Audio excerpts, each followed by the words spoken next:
Clinicians podcast. All right. So on this wonderful Friday, we are recording. Our guest is Dr. Brandi Tanner, and I will be introducing her in a second.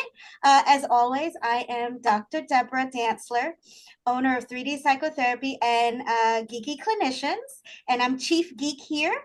And the Geeky Clinician Squad is here with us, and I'll give them a chance to introduce themselves. Hi, I'm Jacinta. I'm a lead geek. Hello, everyone. My name is Mona, and I am a resident geeky clinician here at 3D Psychotherapy. Excellent. All right. So today we have the privilege and the honor of having as our guest Dr. Brandi Tanner.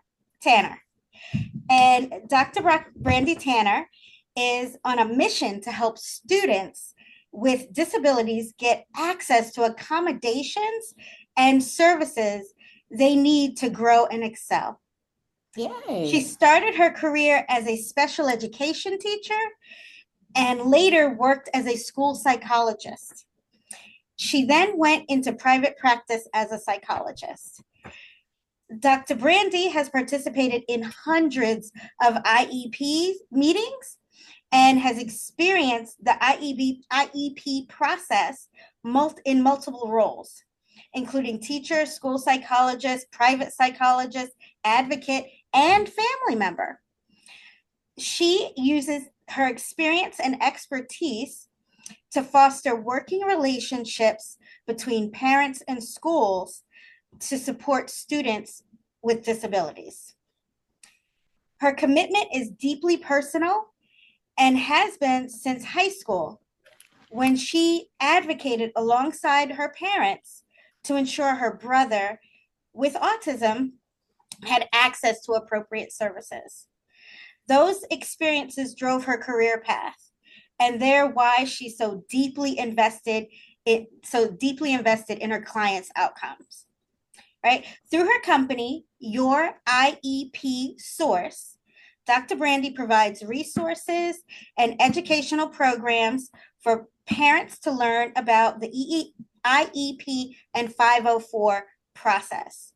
She also consults with schools, agencies, professionals, and provides training on effective collaborations at the IEP and 504 table. And we know this is really critical, and to be able to advocate and have access to services. And this is a whole world that I am excited to talk to Dr. Brandi about and learn about. Welcome, Dr. Brandi. Thank you. I'm excited to be here. So I think our first question when people come to Geeky Clinicians is kind of what's your origin story, right? And how did you get to where you are now as a geeky clinician, and what keeps you excited about the work you do? And you kind of mentioned that a little bit in your bio, that this started from a very early age and you were in high school. So let's go all the way back. Your origins to becoming the IEP and 504 guru that you are. Sure. We'll get in the Wayback Machine and go all the way back to that time.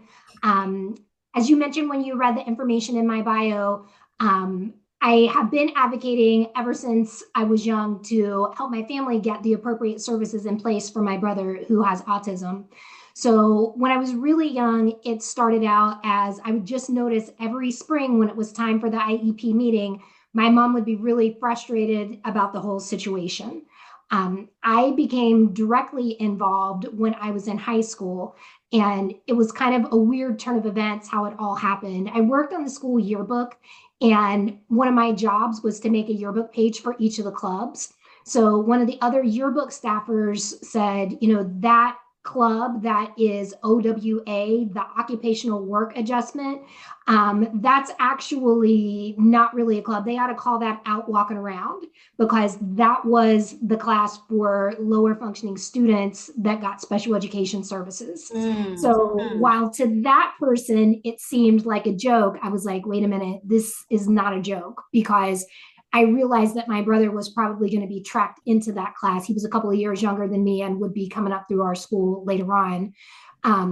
I talked to my mom about it. I was like, this class not appropriate. Like, there's got to be something else out there. We did some research and found that a vocational center that's associated with our school had a special education class that would be a better fit for him. So she did the research on that program, went to the IEP table and made her case. And from there, he did get into that program, got a lot of good work skills, got a lot of good life skills. And just that little bit of work changed the whole trajectory for what I anticipate it would have been had he not received those services during that critical time. Absolutely. Wow. Yes. I think that is so important for us to be aware of, that a lot of times we don't even really understand the full potential that humans can have with the right supports, with the right community, with the right resources, with the right awareness. And so I'm so glad that you were able to help your mom and advocate for your brother. And that really was a pivot point to changing the trajectory of his life, possibly.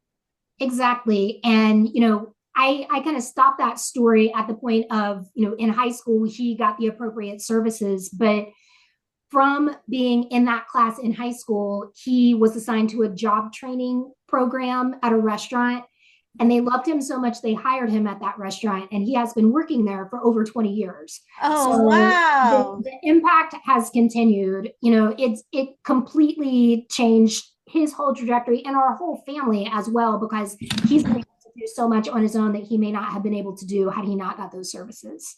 Mm-hmm. Awesome. Awesome. Okay. So I want to start with some real basics and fundamentals. And this may be like a super basic, simple question, but what is an IEP and what is a 504 plan? Sure. An IEP stands for Individualized Education Program. And that is a program for students that have disabilities that is going to outline what kind of special services they're going to receive, what kind of goals and objectives they're working towards, and also what kind of accommodations and supports they're going to need to be successful and to grow and progress with their education. A 504 plan is a part of the Rehabilitation Act of 1973. So that's going to be the law that makes sure that everyone that has a diagnosis or a disability has access to participate in things. So with a 504 plan, it is documenting the person's diagnosis and then listing out, these are the accommodations that that person needs to be able to access that instruction, access the curriculum, access the different programs and activities that are going on at the school. So 504 plan, accommodations only, IEPs, special education services, and monitoring your progress towards goals. Okay. So they go together. So does somebody have an IEP and a 504? It's usually just one or the other. There are a couple of really unique niche situations where somebody might have both, but it's usually if your disability is rising to the level that you need specialized instruction, you need a special education teacher helping you, supporting you, you're going to get the higher level of service through an IEP. If you have some sort of a condition where you might just need some accommodations that a general education teacher can put in place in that class, then you would qualify for a 504 plan and the general ed teacher would implement those accommodations for you. Okay. All right. Excellent. And I know Mona and Jacinta may have some questions, but I have one more before. Why is it important to have a current and comprehensive evaluation for students with disabilities? I am kind of biased about this since I do have a background of being a psychologist and doing this kind of testing, but it's really important in the overall framework for advocacy success for students. I like to think of it as being a wheel that has three different parts that we're constantly looking at. The clinical information that you get from an evaluation is a really important piece of what's going on. That clinical information is going to go alongside your communication with the school team and with the clerical or paperwork stuff that the school has to do to get those services in place. The comprehensive evaluation is really kind of a super important piece of the puzzle, because we need that information about what are the students' strengths and weaknesses so that we can make an appropriate plan to accentuate their strengths and also help them to progress in any areas where they're weak. So having that information lets us know where to start, what we can accommodate around, and what we need to help that student with. Okay, great. So it's kind of our guide, our roadmap to Yes. be able to ensure they have the best possible outcomes. Right, exactly. Okay, great. Anybody have any other questions for Dr. Brandi? I do. My question is, where did you find, because I really love how your business and what you do is kind of fills in those gaps for these students and their parents. So where did you find the most challenges? Because I know you spoke about how your mom was frustrated with the process with your brother, and just with your experience, where do you find the main frustrations with parents? Like, is it them just not knowing what to do? If so, what is it in that they're frustrated with? I'm just curious to know how your experience with the parents' frustrations within this process. Currently, I do a lot of advocacy work. And most of the time, when a new family comes to me seeking support, the lines that I get are, I feel like I'm being gaslit. I don't understand what's going on. I feel like no one is listening. So I have a lot of parents that report they feel like they're just kind of in an echo chamber, and they're trying to provide the school with information about their child and their needs. And somehow something is getting lost in translation, and that student is not getting the help and services that the parent thinks that they need. When I used to work on the school side of the table, there were times when I felt like I could just see the parent screaming out for help because they didn't understand the process of how everything worked. And that's part of why I made the switch from working for a school system into going into private practice, so that I could work more directly with parents in order to help them understand the process. So a few minutes ago, I mentioned I'd like to break it down into that three-part framework. Sometimes the parents need that clinical information. They've got to figure out what's the diagnosis, what are my kids' strengths and weaknesses.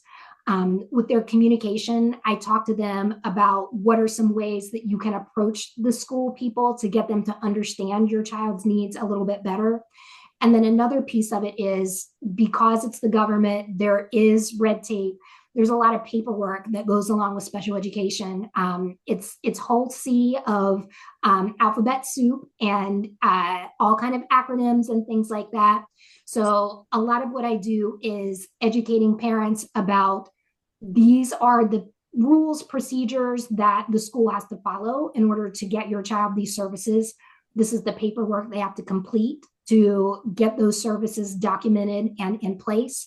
And also, these are some of the things that the school system is sharing with you that might be helpful to your student. So just understanding the process, knowing the rules and procedures, knowing the language that they're using can help to facilitate that communication back and forth between school and parents if they're using the same language. Also, kind of the way that Your IEP Source got started was, I was doing evaluations in my private practice as a psychologist, and lots of other people were sending families my way because they had done an evaluation, but they didn't know how to get that evaluation they did in their private practice turned into school services for that student. And they said, hey, Brandi knows about how schools work. Go talk to her about this paperwork and how we can get this taken care of. So a lot of what I do when I'm talking to other professionals is, even though your DSM-5 diagnosis might say this, this is how we get it onto some school paperwork to get that child the services that they need. So basically, I'm trying to get everybody talking the same language and get everything documented on the paperwork, to combine that clinical information with the paperwork that the school needs and make sure that the parents' voices are heard. Mm. Awesome. Excellent.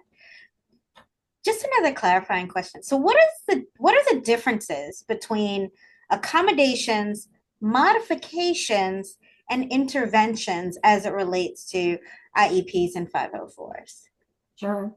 I think a lot of people tend to just think that all three of those words mean the same thing when actually they're different.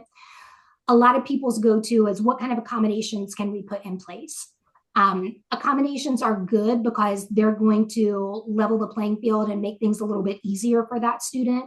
However, accommodations are just that, leveling the playing field. It's not actually teaching the student any skills. So, for clinicians that might listen to this podcast, if you've got a client that has emotional regulation difficulties and they don't know how to recognize that they're getting dysregulated, they don't know how to calm themselves down, they don't just need accommodations around it, they need instruction and how to recognize those signs and how to implement those coping skills as needed. So we could just do an accommodation that says, like, we're going to let rutabaga take a walk in the hall whenever they're feeling frustrated. So you could do that as an accommodation, but that just means they're going to miss instruction. And it also means, like, you haven't taught them any skills to help them learn how to stay calm and regulated. So letting him take a walk out in the hall, that's an accommodation. Teaching him those coping skills, that's going to be an intervention that they can use, a skill that they can build going on. The other thing would be a modification. Sometimes there are situations where a student might need their workload to be modified or reduced. In those situations, that can be helpful. But again, just like an accommodation, a modification is not really teaching the student a skill. It's just kind of making things easier for that student. And also with modifications, it's a danger of, are we actually holding that student to high level goals and objectives? Or are we just making things easier and watering things down and not holding that student to high standards? So we're going to need a mix of all three with most students, but I find that there are a lot of teams that just default to, let's do some accommodations without actually teaching skills to that student. So that's a really important piece. And if clinicians can help the school teams recognize it's not just accommodations, I've been teaching them these skills in their therapy sessions, can you prompt and reinforce those at school? It could really help a lot to wrap those services around that student everywhere they go. Okay, wonderful.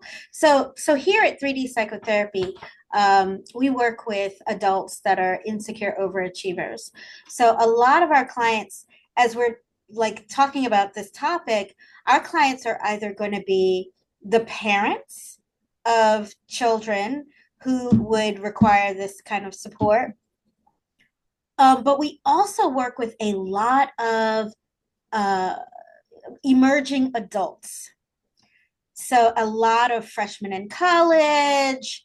And so at that point, sometimes they're just finding out like this information. Tell me a little bit about your experience of this journey of working with the student, and when they find out a diagnosis at various points in their development. Or do you mostly just work with the small humans and that's when this starts? Or what happens if somebody's a freshman and now they're kind of needing this mix of accommodations, modifications, and interventions?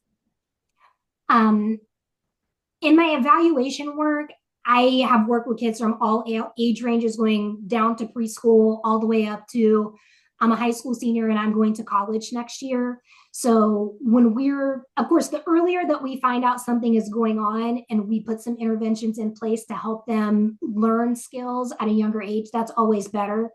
As you mentioned before, unfortunately, that doesn't always happen. And we have some kids that struggle and some kids that maybe they're able to meet the expectations during elementary school and middle school, but high school, when those expectations increase, it's really, really hard for them to keep up. When I talk to kids about their diagnosis and what their strengths and weaknesses are, it's just a matter of meeting them where they are, their age, their developmental level, what they're emotionally ready to accept or not accept.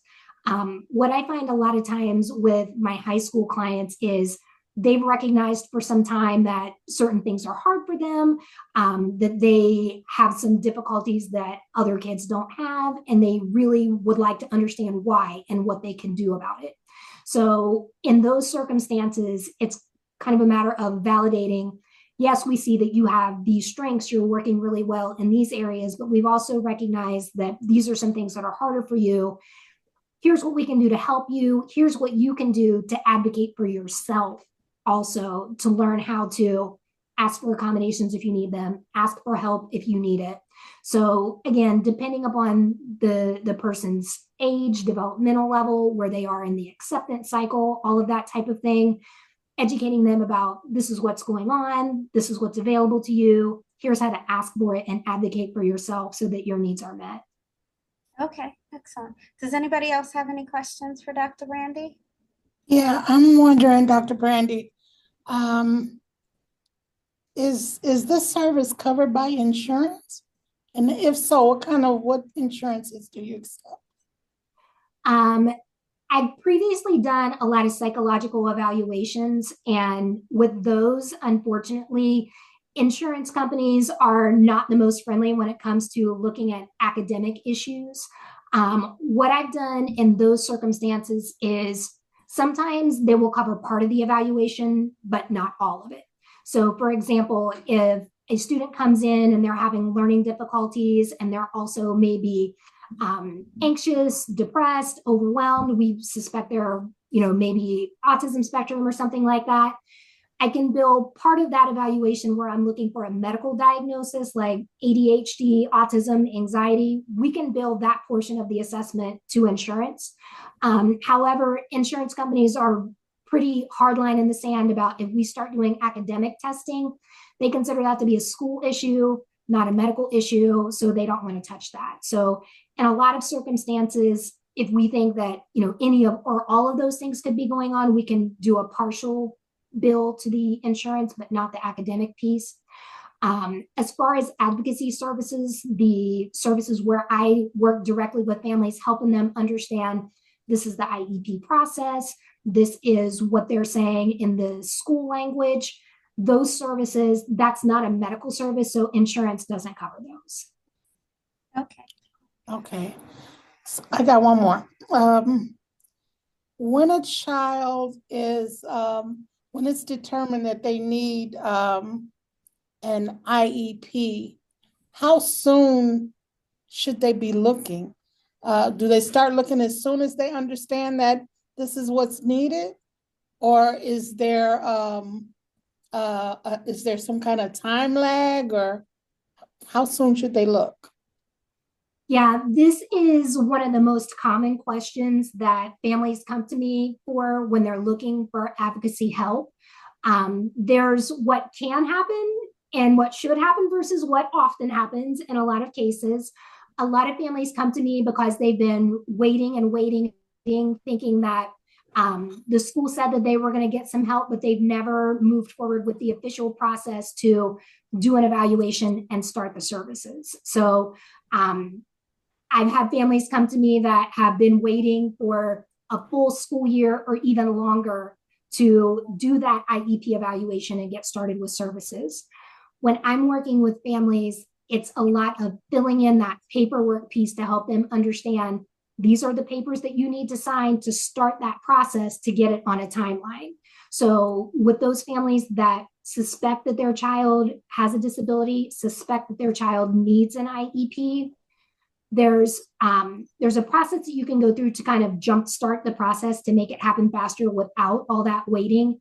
And it's you write a email or letter to the school saying that you want to make a direct parent request for that IEP evaluation. So with that, parents write that letter. They use what I call the magic words in that letter. I think that my child has a disability. I think that they need an IEP. I want a special education evaluation. When the school receives a letter that has those key words in it, it triggers them to, hey, we're really going to have to follow the rules and procedures this time and get this evaluation started for this student without any more delay. So when parents send in that letter, they participate in a meeting and sign a consent for evaluation.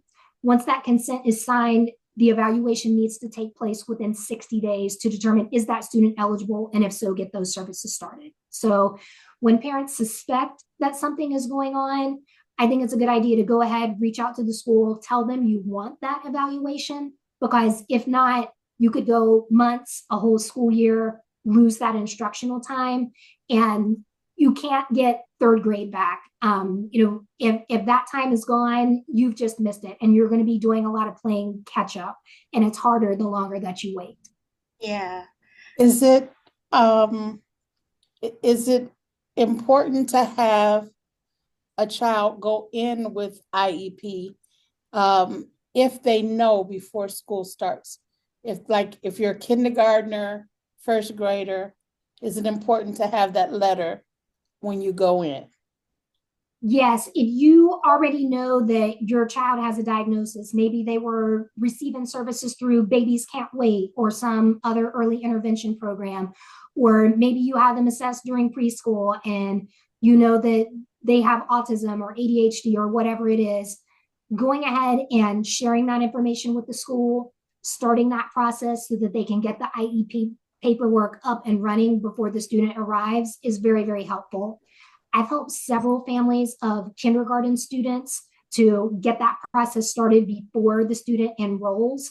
And I think that it's really helpful because when those kids go to school on the first day of school and they're getting the services that they need, they come home and all the services are in place and things go a lot more smoothly. For those kids that arrive at school, we know they need that help, but they don't have the paperwork in place to get those services. It can make for a really rocky first few months of school until that paperwork is in place. And I hate to set kids up on that kind of a trajectory where you have a bad first day of school, a bad first month of school, and then it just kind of snowballs and it's hard to rebound from that. Yeah. So, Dr. Brandi, what have been some of the biggest challenges that you faced in your on your clinical journey as like a psychologist and working with the population that you do? I think probably one of my biggest challenges is just my own self never feeling settled. Like I mentioned, I was working in a school, then I was working in private practice as a psychologist doing testing, and then I got really interested in the advocacy side of things. So probably if I would stick with one thing for a longer period of time, it would be a little bit easier to get some momentum going. I just see a lot of needs out there, and I try to figure out what are ways that I can help in different various parts of the process. Like I was helping a lot on the testing side of things. Then I got into helping a lot on the advocacy side of things.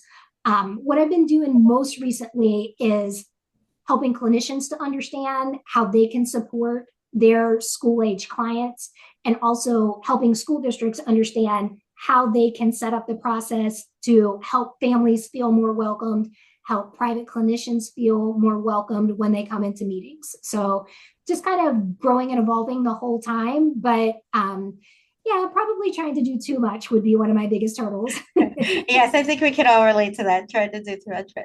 So what gets you, what's the thing that gets you geeked up the most about the work that you do? Like, what is it that, just like lights a fire under you, gets you geeked up? I think the most exciting thing is when I see a student that maybe in the past they have not been receiving appropriate supports, that student feels frustrated, their family feels frustrated. We work with that school team to communicate with them, like even though you might not notice these things overtly at school, this is what's going on with rutabaga. Let's do these things to support them. And then on the back end, that student gets the supports and services that they actually need. I think one of my biggest success stories was I had a family that I worked with last school year where it was a young man that the family adopted him when he was in upper elementary school, and the school paperwork had him labeled as a student with emotional behavioral disturbance. That student had come from foster care. Obviously, there was some trauma that was going on with him.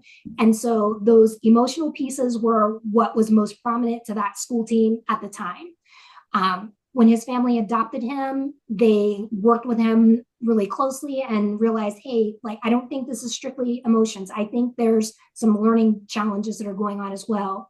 So that student was evaluated, and we found out that he also had dyslexia. So none of that had been addressed through his IEP. We got in there and worked with the school team to let them know, hey, you've had this kid miscategorized. You have been leaving out a huge chunk of the services that he needs. And we revamped his whole plan to include some intervention services to help with those reading and writing difficulties that he was having. And this child has completely done a 180 and turned around and blossomed. So when I followed up with his family, they let me know in 6th and 7th grade, at the end of every semester, they were burning the midnight oil, doing all the homework just to get assignments in to get him to pass.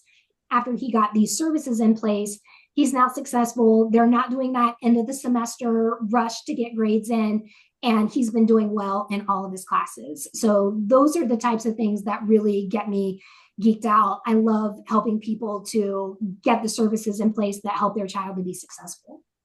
Absolutely. I think that uh, it's such a privilege for us as clinicians to be able to bear witness to life-changing improvements. Right? It is just so like we get to do such amazing work. And so and to be able to watch humans grow in and have opportunities that perhaps they didn't even know they had opportunities for. So that is so wonderful. I definitely applaud you for your work with this population. I think it's so needed, and the advocacy, and so many people don't know what they don't know, right? Right. Our We have a heuristic for healing here at 3D Psychotherapy: awareness, acceptance, and action. And so I guess, what are the earliest points of awareness that a parent might need to have to start this journey for their child? What kind of things should they be looking for, paying attention to, not brushing under the rug, not saying, oh, that's, just, a quirk or whatever? What are the things that they need to really be practicing that awareness around? I have some families that the most pressing concerns are academic concerns. So those kids are getting bad grades, they're getting low scores on standardized tests. Most schools are doing screening measures a couple of times a year to see if kids are meeting the benchmark expectations. So if any of that seems out of whack, or it seems like you're having to put in extra time with homework, assignments, things like that, those might be some red flags on the academic side of things. I also have a lot of families that come to me because their student is having attention concerns, emotional regulation concerns, social skills concerns. Most people think of school to be just for academics, but IEPs can help with those types of concerns as well. So if your child is really dysregulated, if they're having a lot of trouble making friends, if they are taking much longer to do their homework because they're extremely distracted, those types of things, those would also be concerns that you want to take note of. And if they're not improving with a little bit of intervention and course correction from you, talk to the school or talk to a professional about what you can do to help overcome some of those difficulties. Okay. Other questions for Dr. Brandi? Dr. Brandi, are there any books that you recommend to your parents? Yeah, there are a series of books by a special education attorney named Pete Wright. He has a website that's called Wright's Law, WRIGHT, Wright's Law. He's got a series of books called From Emotions to Advocacy. I can't remember the title of the other one, but that series of books from that author has a really good foundation for this is special education law and how you can use it to your advantage. The other book is called From Emotions to Advocacy. That was what I was trying to think of. And it also helps families understand, you might be frustrated with the school right now. How can you turn that into action steps that you can take to actually get help for your child? So those might be some books that could be helpful. Excellent. Mona, you had a question? No, I can't think of it right now. Okay. All right. So we talked about what really gets you geeked up. We talked about some of the challenges. We talked about your origin story. And we learned a lot about this process and advocacy and the importance of advocacy. Is there anything that we didn't ask that we should have?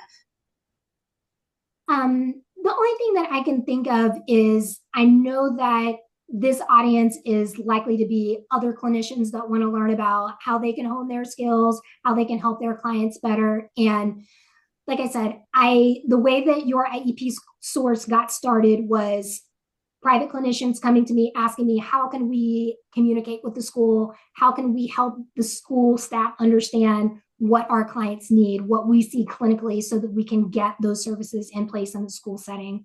So to that end, I do the best that I can to help clinicians understand the clinical information is one piece, but we've also got to get it translated onto school paperwork. The terminology, the names of the diagnoses don't always line up correctly. But if we go in there and to the best of our ability, try to use the school terminology as much as possible and keep things student focused as much as possible, those are the things that we can do so that you can extend your clinical work into that child's school setting to help them be more successful anywhere that they are.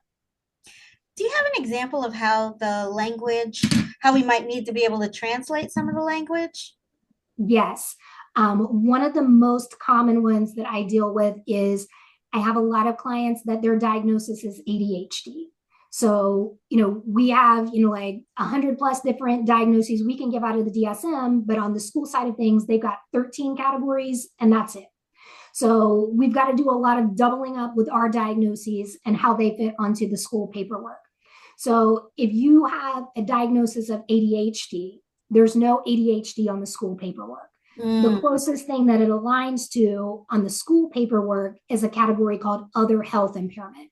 So other health impairment means there's a medical diagnosis that adversely impacts you at school. So ADHD is your diagnosis, it impacts you at school. That's the category that we're going to use to get you eligible for special education services. Another one is kids that might have a clinical diagnosis of dyslexia, dysgraphia.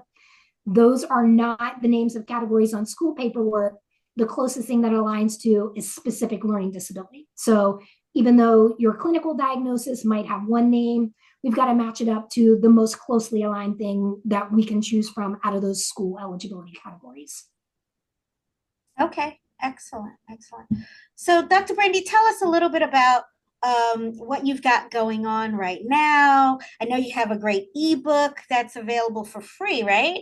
And That's right. tell us a little bit about what you have going on right now and how people can connect with you and take advantage of the services that you offer. Sure. I've got a lot of parent-focused information. I've got several blogs on my website. You mentioned that I have the free ebook. It's called My Child Has an IEP, Now What? So that's a 20-page ebook that families can download, take a look at, get themselves familiar with some of those special education rules and procedures that I talked about, and some ideas on how to clearly communicate with your school team. For families that are looking for some more intensive supports, I also have a membership program where we have office hour sessions where people can come in, ask their questions. We talk them through how they should proceed with the situation that they have going on. And I also do one-on-one advocacy with families too, really digging into, let's see all your paperwork and what's going on. And if you need me to go to those meetings with you, I can. So we've got all of those services that are parent and family focused. I also have some workshops that I'm in the process of developing for people that are starting or growing their own advocacy business. And hopefully in the future, I'm looking to get together some workshops for clinicians, that information that I shared just a few minutes ago about if you want to help your clients be able to access those school services, how you can communicate and work together with school teams. So on social media, both Facebook and Instagram, Your IEP Source is the handle. And then on LinkedIn, it's just my name, Brandi Tanner. So those are some ways that you can get in touch. And all the information that I shared is on my website, youriepsource.com. Excellent. So here at Geeky Clinicians, right, we have the Geeky Clinicians Academy, right? And so the Geeky Clinicians Academy is the arm that hosts continuing education events. And I think that it would be wonderful if you would be willing to do a training for clinicians on this very important information. And so we can maybe collaborate and maybe see if we can make that happen in 2025. I would love that. Like I said, I think if we can talk to clinicians about how to talk to schools, that's only going to benefit students. So I love it. Excellent, excellent. All right, so Dr. Brandi, first of all, let me ask, does anybody have any other questions for Dr. Brandi? Oh, No? Okay, all right. So Dr. Brandi, if you've watched any of these podcasts, as you know, before we wrap up, we like to ask one last question, right? And that question is, what are your best hopes? What are your best hopes for our field clinically, but also what are your best hopes as it relates to the work that you do? What are your best hopes for that?